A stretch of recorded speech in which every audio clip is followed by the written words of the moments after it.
This Virgo full blood moon total lunar eclipse will have us all being perceived as delusional or having to take on seemingly delusional ways of operating in order for us to survive coming hardship.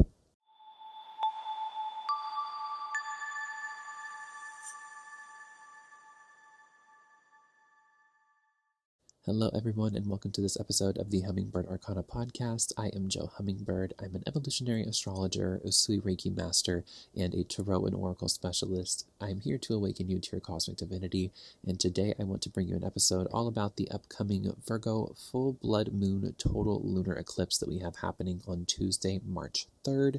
This is one of the most powerful full moons that we have of 2026 for so many reasons. We have a lot to unpack today. This is obviously, like I mentioned, a total lunar eclipse. It is also a blood moon, and this is also the last eclipse that we will have in the sign of Virgo, as this year is a year which the nodes shift. So the signs that we will be having eclipses in will also shift as a result. So we have a lot to unpack. We have a lot to talk about between those few things, as well as the planetary aspects that we have going on for this full moon. So if you are interested in hearing all about the Virgo full blood moon total lunar eclipse, then stay tuned to this episode of Hummingbird Arcana. Have you ever wanted to learn the language of the stars without breaking the bank and without forced AI integrations? Do you want to read your own natal chart with a professional astrologer and with lifetime recorded video replay access in case you can't attend or you forget because life just gets in the way? Then you should absolutely join us for round 3 of my live Astrology Basics Masterclass. Here we will deep dive into the world of astrology, which is the most ancient sister science to both Ayurveda and yoga, and it is considered the precursor to modern-day astronomy.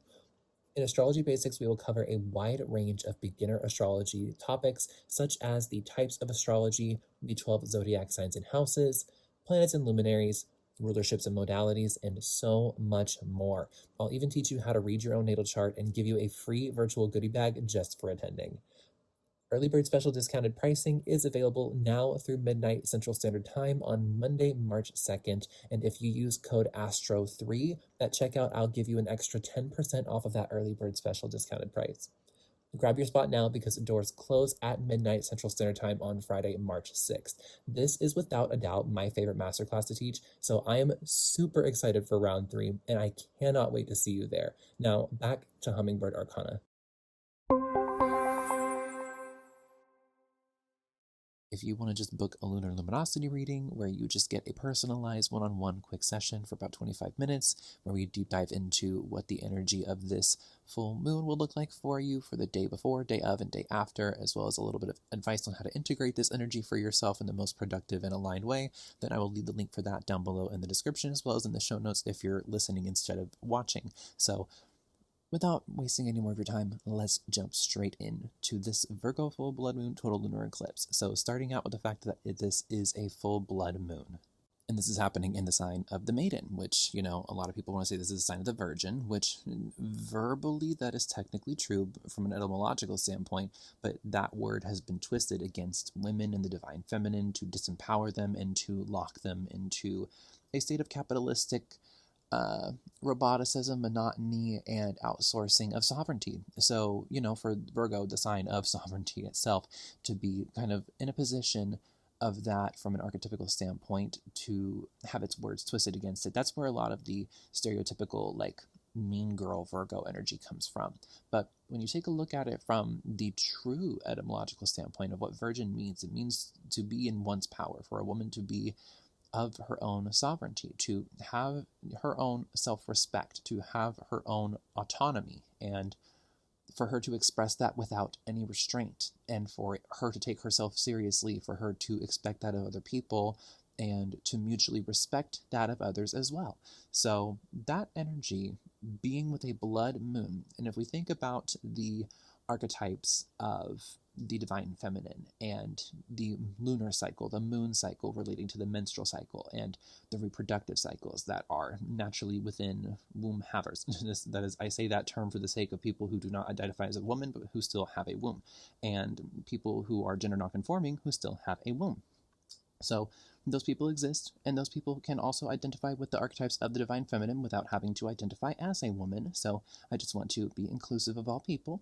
So with that being said, the blood moon in the archetype of the maiden, of the sovereign woman, who is, Virgo also is the ruler of the body and of routine and of health in astrology as well.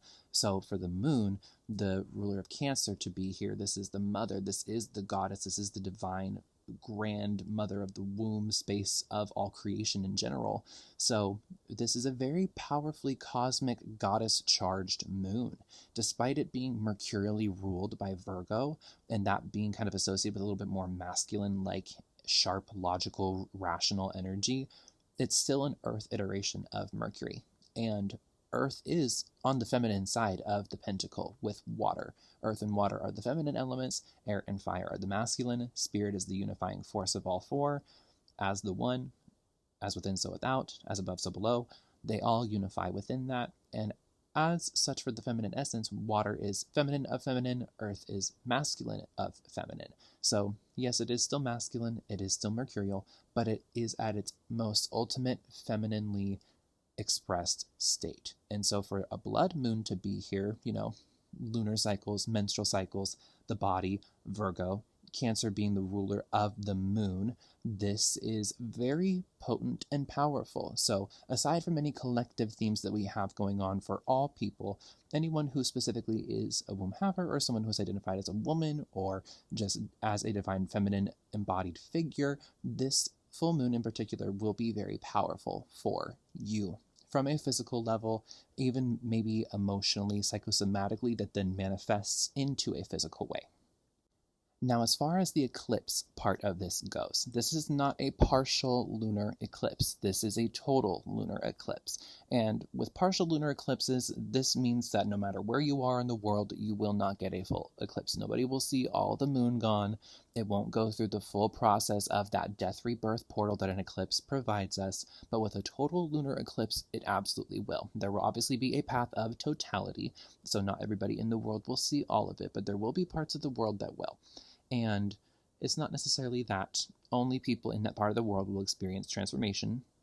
This is that world, or that part of the world, will be most impacted by this eclipse, period, point blank. So if we look at the geodetic astrology, we will take a look at where in the world this impacts, which would be parts of Australia, New Zealand, northeastern Russia, parts of Alaska, and northwestern America. And not that all of these places are going to be the only parts of the world that get impacted, but they will feel it the most. Now, from a longitude standpoint, these will be impacting the geodetic lines of Virgo, Libra, Scorpio, and Sagittarius, and then the latitude lines of Scorpio, Sagittarius, Capricorn, Aquarius, and Pisces. With that being said, those energies will be the most impacted, but again, similarly to the people in that area of the world, they won't be the only ones impacted. They will just feel it the absolute most out of everyone. And I wouldn't be surprised if we saw interesting energy going on in the Pacific Ocean, especially with this being on the axis of Virgo and Pisces. This is kind of the axis of the ocean versus the mermaid. In my personal astrological study, I find that this is a lot about where the ocean of existence, where the water of life kind of breeds all of existence on Earth, where life cannot be sustained without water, and water cannot be truly sustained without life, because still water is dead, and people who don't take care of their water will then die from drinking still water. So it's this mutual reciprocal relationship that those two signs have, which is why they're on that axis together, which is why they're the final axis of the zodiac. It's the most wise. So with that being said, I wouldn't be surprised if there would be some sort of ancestral wisdom or some spiritual practices or integrations of way of taking care of the body or the earth would come out of Oceania or the Pacific Ocean or somewhere in that area, and we start to see something really predominant happening in the collective field as a result of that. That's just my personal prediction, but as far as the total lunar eclipse, there is going to be something that in this area of the world will be heavily impacted by this eclipse. Now, this full moon, it happens in Virgo, which anytime we know that a full moon happens, this means that the sun and the moon are exactly opposite each other. So when the moon is in Virgo over here at 12 degrees, this will have the sun over at Pisces at 12 degrees. This will be happening at 53 minutes of each sign as well. And this will be happening again on Tuesday, March 3rd at exactly 5:37 a.m. Central Standard Time. Do the conversions for your own time zones. Obviously, it will be happening at different times at different places across the world. But for me, in the time zone I'm currently in, it will be at 5:37 a.m. at Central Standard Time. And that being said, that this is a Virgo full moon, talking about oppositions with Pisces, the ruler of this moon being Mercury for Virgo, at the time of the full moon will be currently in retrograde in Pisces, which, if we know anything from the Astrological Dignities and Abilities episode that I put out, I will link that in a card on the screen if you're watching on YouTube, as well as down below in the show notes if you're listening on a streaming platform. But if you know anything from that episode, or from my Astrology Basics Masterclass, or from my Astro Basics cheat sheet, then you will know that anytime we have a ruler of a sign or a planet or a house in a sign or house of its oppositional rulership, then it is in detriment. So the unique thing about Mercury in Pisces is that it is not only in detriment in Pisces, but it is also in fall, making Pisces the worst place for Mercury to possibly be. This is not a healthy position for Mercury, especially with it being retrograde. Already when Mercury goes retrograde during a mercurial moon ruled time, this creates a lot of emotional disturbance, a lot of people like not being able to sleep. There's a lot of like restlessness. There's lack of a lack of routine being able to be followed, because Mercury does rule routine, and especially with Virgo being the ruler of routine. Mercury cannot function when it's in detriment. It is like the most overstimulated, the most analysis paralysis, the most intrusive thought, the most I cannot even think because there's so much noise around me. There's random distractions, there's interruptions, there are people trying to start small talk conversations that don't really contribute to your day or that drain you. Like, this whole retrograde in a detrimented sign for Mercury is never a fun position, but especially when it's not just detriment, it's also fall. This is the place where feeling like being able to communicate is so isolated and like almost like you're in a cage. You can't really fully talk about what you're trying to go through, but you have to in order to feel better. So with that being said, it's not going to be a fun full moon. Eclipse season is already a hard time for everybody. A year where we change the nodes for eclipses is already a hard time. But then we have the ruler of the moon in detriment and fall position. This is not fun. This is not fun. So, not that this is going to be just like a Debbie Downer moon sign and we're all down in the dumps and fuck, this is just gonna suck. Luckily, that's why Venus is here. She is bringing sort of a softness with her exaltation in Pisces to all of that detrimented and fall retrograde mercurial energy. So with her being exalted, she's not at the 29th degree of Pisces, so she's not at the anaretic degree to have a peak level of influence over Pisces where she's exalted, but she is the 26th degree, so she's in the last decan where she's gone through the first of mastering self spirituality, she's gone through the second decan of mastering spirituality in service to others, and now she's in service to the collective in the last decan through her self-mastery. So with that being said, she's softening, she's bringing harmony. This is Venus, the goddess of like fertility. This is sexuality. This is sovereignty. This is beauty. This is music. This is art. This is the land. This is balance. This is beauty. This is anything that is of quality, of comfort, of safety even at times. So for her to be in Pisces helping all of this work in a more harmonious way, to be like, you know what, I am the goddess, and despite all these horrible fucking things that are happening, I'm going to stand in my sovereignty and I'm going to listen in deeper. I'm going to get further into the intuitive listening of my nervous system, of my psychosomatic communication system between my spirit and my human vessel. that is the whole point of Venus being exalted in Pisces, for her to help soften the overstimulation and detriment that Mercury's rulership over the Virgo moon itself really does put into place. Now, the same conversation about Virgo and Pisces is going to continue here, because we're not done talking about what's going on with Pisces and Virgo. There's so much going on here. It's not just like, oh, okay, one or two planets or this and that, the other. It's a clusterfuck going on between Virgo and Pisces. There's hardly any other signs and stuff that we're going to mention here, because this is so powerful for them.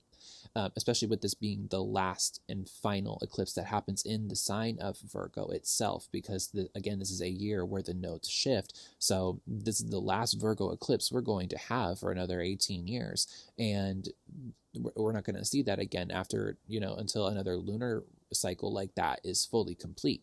So with that being said, the nodes, the things that rule over the eclipses and those nodes shifting, governing who the eclipse will be happening in as far as signs, this south node will be conjunct the moon and the vertex.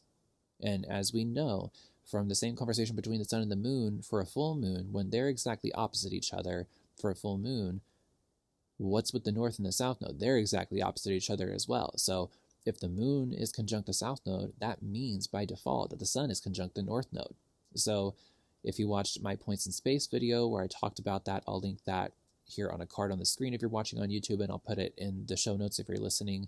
But if you heard that episode talk about the north and the south node, this is going to be the evolutionary track that not only from your own natal standpoint, your natal south node and north node you're on personally, but from a collective standpoint where the north and the south node are in the sky, where we're all evolving to as a human species. So with the vertex conjunct the south node, this is destiny. This is things that we've been mastering. This is our comfort zone. This is things that we've been putting in the hard work for, especially with Virgo. And the moon particularly being conjunct this is operating in ways that we get to rewrite destiny through devotional delusion, because Pisces is also on the other end of this, where the north node is, over there where the sun is. This is the conscious mind. This is the ego. This is the self. This is the point forward towards evolution, the thing that we need to strive to become, not that we need to let go of our south node and only become the north node, or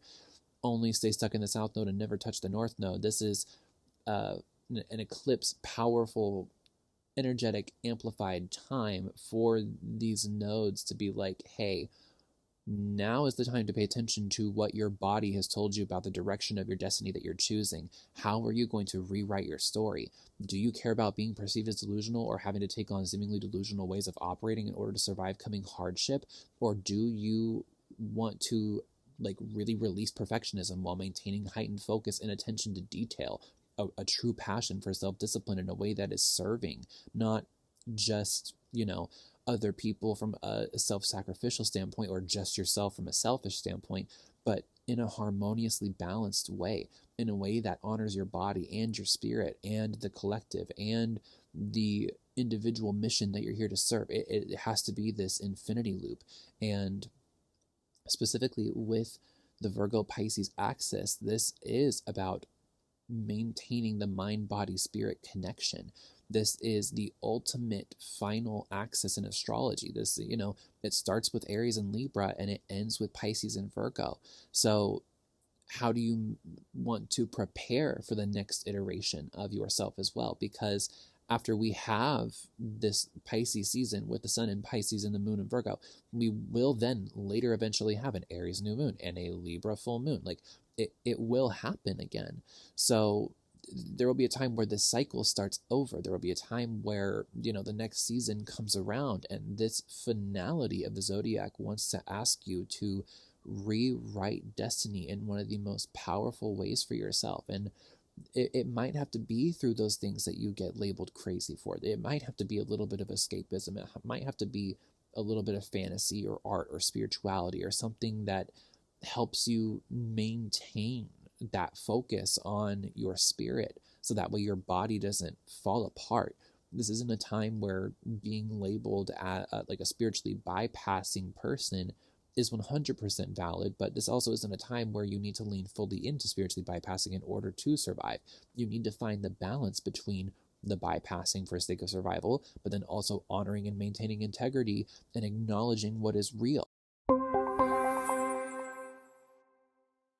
Curious to see how this Virgo full blood moon lunar eclipse will activate your natal chart and influence your energy?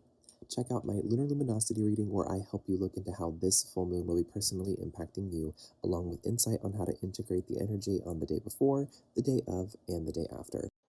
This is the perfect reading if you want to learn how to align your life with the natural cycles of the moon and work with her astrological archetypes. So head to the link in the description box or in the show notes if you want to book a lunar luminosity reading of your very own. Now back to Hummingbird Arcana.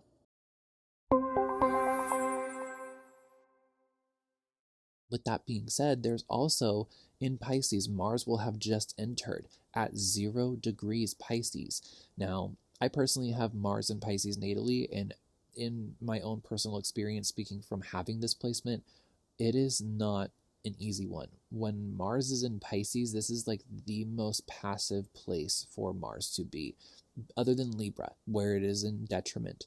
Now, Mars is technically in fall in Cancer, so you would think it would be less motivated there. Another water sign that's super dreamy and kind of, not that it doesn't have boundaries, but it's a little more lucid in nature, rather than Scorpio is very Martian and, is ruled by Mars, so it has a lot more structure and rigidity, versus Pisces. This is kind of the lack of that. It's modernly ruled by Neptune, so it dissolves boundaries, and it's also traditionally ruled by Jupiter, so it expands things, and the expansion of the lack of boundaries just feels like the infinity of the universe. So when Mars, the protector, and the war and the conflict and the aggression, but then also the battle and the defense, and the one who it can also be, it could be perceived as like a protest, it could be perceived as like doing the right thing when nobody's looking. It could be integrity because Mars is exalted in Capricorn, but I leave Saturn to be more integrity based.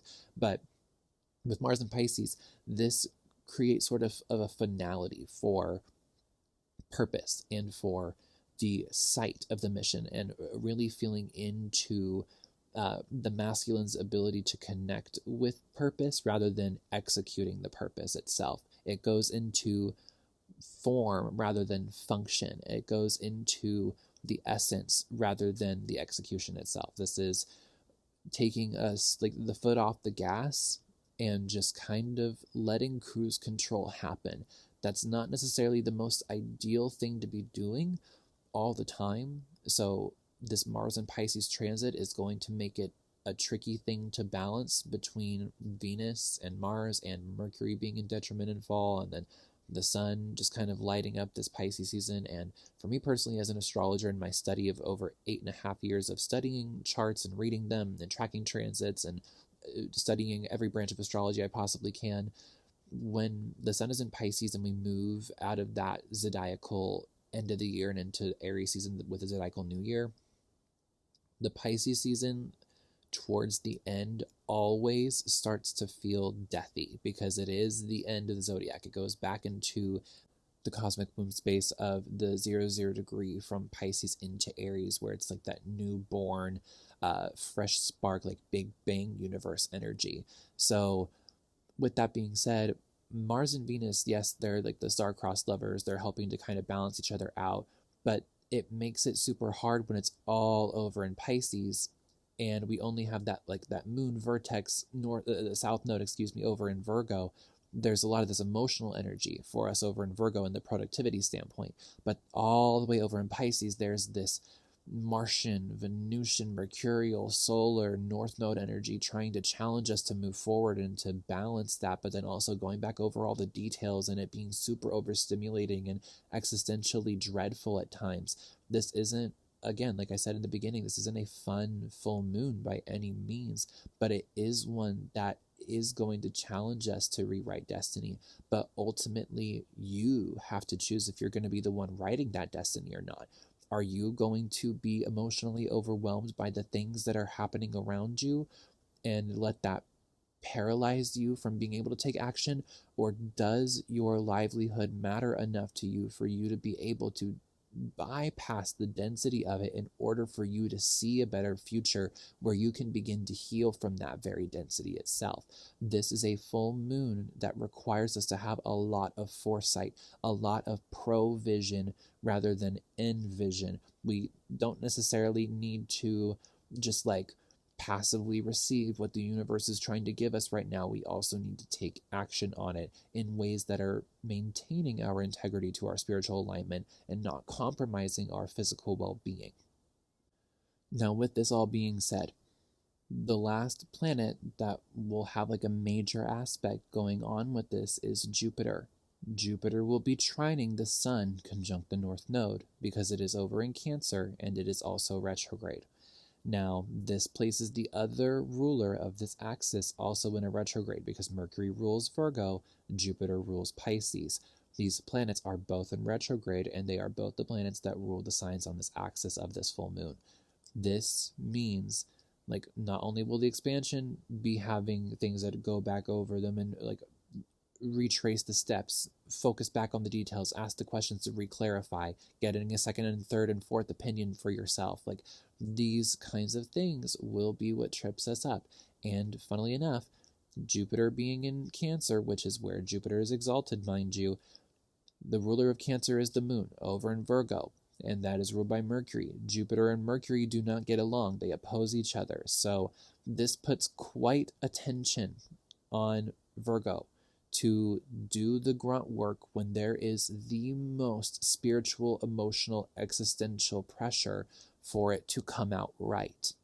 And Virgo is a perfectionist. Virgo will try to do everything possible to make it perfect. But again, this is a time to release that perfectionism while still maintaining that heightened focus and the attention to detail, because Mars in Pisces, Venus in Pisces, Sun in Pisces, Mercury in Pisces, North Node in Pisces, it's going to be really easy to get distracted and dissolve your own boundaries for other people, or for scary situations, or for things that elicit fear from within you, or that trigger your trauma, or that make you feel isolated. It's going to be super easy to take the easy way out.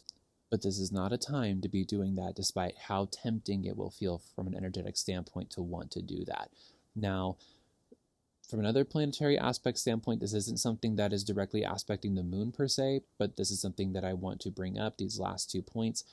We will have Jupiter retrograde in Cancer, which Cancer is a sign that rules the moon where Virgo is, and Jupiter is a planet that is opposite of Virgo's rulership via the rulership of Virgo by Mercury. And where's Mercury? Over in Pisces, a Jupiter-ruled sign in detriment and fall.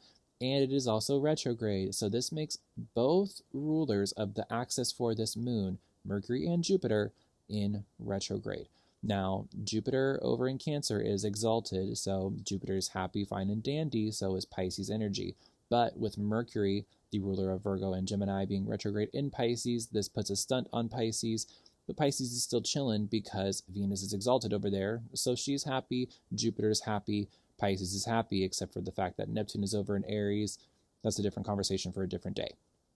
Now, with Jupiter retrograde in Cancer, it is exalted, but because the moon is over in Virgo and that is ruled by Mercury, with Jupiter in Cancer, the ruler of the moon, this puts a strain on Virgo. This puts a little bit of a stress on being able to get everything right, to overanalyze the details, and for making mountains out of a molehill. Now, the other planetary point that I want to bring into light here is Uranus in Taurus at 27 degrees will be sextiling Venus in Pisces at 26 degrees. Venus is the ruler of Taurus, and Venus is exalted in Pisces, and Uranus is in fall in Taurus. Now, Venus being the ruler of Taurus, she's like, oh, I don't like that Uranus is in my house. You're not my friend. You don't make me feel comfortable. I don't hate you because you're not my opposite, but I don't like you and I don't want you here. Get out of my house. You're not retrograde anymore, and I'm in my power when I'm exalted in Pisces, so get out of my house. You don't live here. You don't pay rent. Get out.